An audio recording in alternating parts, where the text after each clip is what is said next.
ఒక రోజు పొద్దున్నే రవి మరియు అమ్మమ్మ వంటగదిలో ఉన్నారు. వేడి వేడి కుకీల మధురమైన వాసన ఇంట్లో నిండి ఉంది. రవి కుకీ జార్ వైపు ఆశగా చూశాడు. అమ్మమ్మ చేసిన కుకీని తినాలని ఆయన మిక్కిలి ఆతృతతో ఉన్నాడు.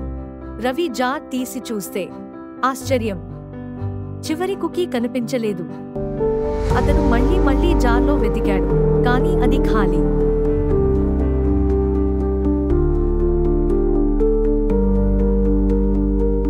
ఎక్కడ పోయింది అని రవి అనుకున్నాడు.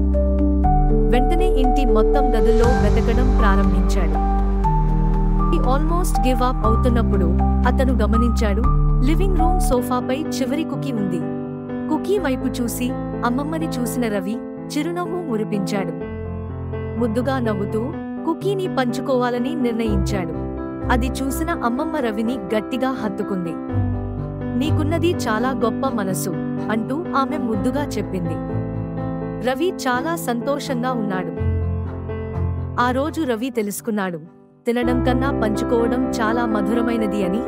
జార్లో ఉన్న అన్ని కుకీలను తిన్నప్పుడు రాణి సంతోషం చివరిగా మిగిలిన ఒక్క కుకీని అమ్మమ్మతో షేర్ చేసుకుంటే వచ్చింది.